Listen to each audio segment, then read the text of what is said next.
علم دین کے فضیلت پر آج کچھ بحث ہوگی۔ کچھ آیات اور کچھ احادیث مبارکہ کی روشنی میں آپ تک کچھ علم دین کے بارے میں پہنچانے کی کوشش کریں گے۔ اللہ تعالیٰ کا فرمان عالی شان ہے، کونوا ربانیین بما کنتم تعلمون الکتاب وبما کنتم تدرسون۔ اللہ والے ہو جاؤ اس سبب سے کہ تم کتاب سکھاتے ہو اور اس سے کہ تم درس کرتے ہو۔ تفاسیر میں ہے کہ ربانیین یعنی اللہ والوں سے مراد علماء، فقہاء اور مدرسین ہیں۔ آگے اللہ تعالیٰ فرماتا ہے، انما یخشی اللہ من عبادہ العلماء، اللہ سے اس کے بندوں میں وہی ڈرتے ہیں جو علم والے ہیں۔ پتہ چلا خوف خدا جیسی عظیم دولت اہل علم کو نصیب ہوتی ہے۔ آگے اللہ تعالیٰ فرماتا ہے، یرفع اللہ الذین آمنوا منکم والذین اوتوا العلم درجات، اللہ تمہارے ایمان والوں کے اور ان کے جن کو علم دیا گیا درجے بلند فرمائے گا۔ اللہ تعالیٰ فرماتا ہے، وَقُلْ رَبِّ زِدْنِی عِلْمًا، اور عرض کرو اے میرے رب مجھے علم زیادہ دے۔ مجالس الابرار میں ہے، علم کی شرف، فضیلت اور اہمیت پر اللہ تعالیٰ کا اپنے نبی محترم صلی اللہ علیہ وآلہ وسلم سے فرمان مبارک وَقُلْ رَبِّ زِدْنِی عِلْمًا دلالت کرتا ہے۔ ایسے ہی احادیث مبارکہ ہیں، طلب العلم فریضۃ علی کل مسلم، علم دین حاصل کرنا ہر مسلمان پر فرض ہے، بلکہ دوسرے فرائض کی ادائیگی کا انحصار بھی علم دین پر ہے۔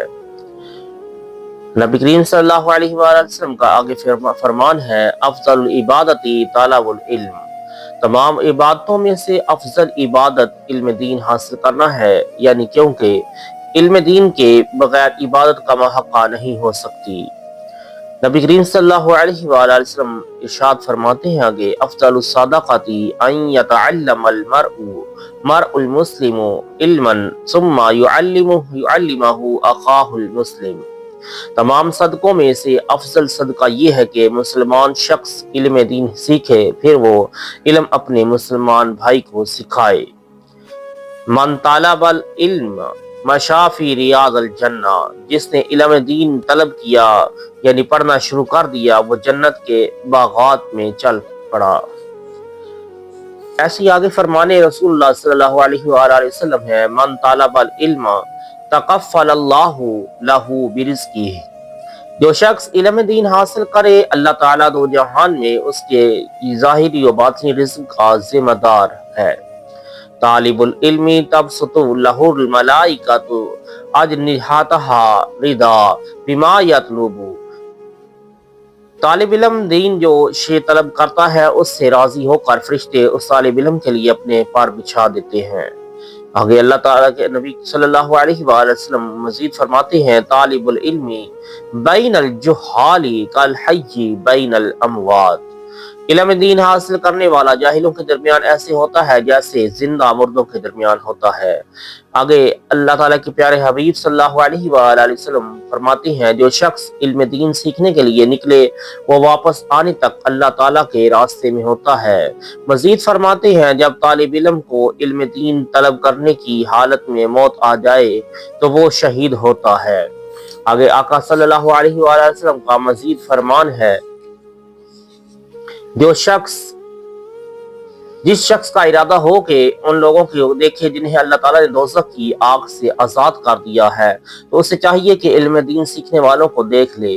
اس ذات کی قسم جس کے قبضہ قدرت میں حضرت محمد صلی اللہ علیہ وآلہ وسلم کی جان ہے، جو کوئی طالب علم عالم دین کے دروازے پر بار بار جاتا ہے، یعنی جاتا اور آتا ہے، تو اللہ عز و جل اس کے لیے ہر قدم کے بدلے 1 سال کی عبادت لکھ دیتا ہے، اور ہر قدم کے بدلے اس کے لیے جنت میں ایک شہر بناتا ہے، اور وہ طالب علم زمین پر چلتا ہے تو زمین اس کی بخشش کی دعا کرتی ہے، اور وہ اس حال میں شام کرتا ہے کہ بخشا ہوا ہوتا ہے۔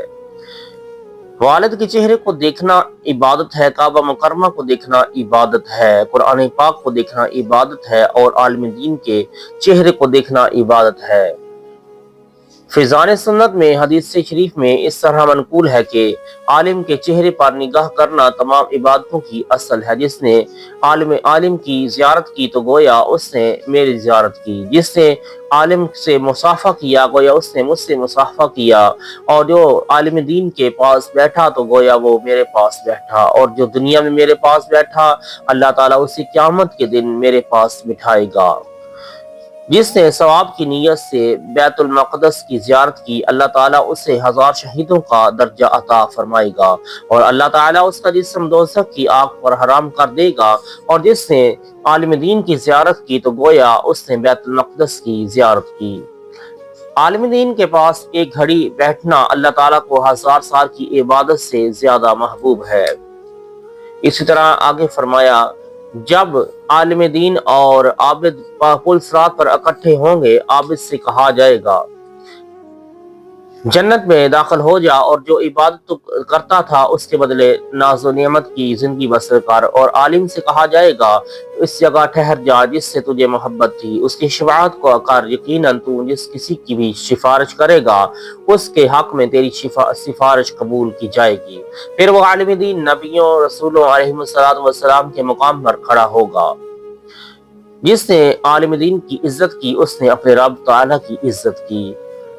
عالم دین زمین میں اللہ تعالیٰ کی حجت یعنی دلیل ہوتا ہے، تو جو اس کی توہین کرے یقیناً ہلاک ہوگا۔ مزید فرماتے ہیں جامع صغیر میں ہے، جامع ترمذی میں ہے، جو شخص اس لیے علم طلب کرے کہ علماء سے مقابلہ الفخر کرے، یا اس علم کے ذریعے بے وقوفوں سے جھگڑے، یا اس لیے کہ لوگوں کے دل اس کی طرف مائل ہوں، تو ایسا شخص دوزخی ہے۔ مزید فرماتے ہیں نبی غائب دان صلی اللہ علیہ وآلہ وسلم نے ارشاد فرمایا، ان قریب میری امت پر ایک زمانہ آئے گا کہ لوگ علماء فقہاء سے بھاگیں گے، کہیں گے وہ پابندیاں لگاتے ہیں، ان کے پاس نہ جاؤ، تو اللہ عز و جل ان لوگوں کو 3 بلاؤں میں گرفتار فرما دے گا۔ پہلی بلا یہ کہ ان کی کمائی سے برکت اٹھا دی جائے گی، دوسری یہ کہ اللہ تعالیٰ ان پر ظالم حاکم مسلط کر دے گا، اور تیسری بلا یہ کہ دنیا سے بے ایمان ہو کر مریں گے، الیاذ باللہ تعالی۔ بعض حکماء کا قول ہے کہ علم 3 حرف ہے، عین، لام اور میم۔ علی جین سے عین نکالی گئی، لطف سے لام نکالی گئی، ملک سے میم۔ تو عین صاحب علم کو علی جین تک پہنچا دیتا ہے، اور لام اسے لطیف بنا دیتا ہے، اور میم اسے مخلوق پر بادشاہ بنا دیتا ہے۔ بٹتا ہے وہ 2 جہاں میں تیرے ہی گھر سے باڑا، لینا ہے سب کا شیوا، دینا ہے کام تیرا۔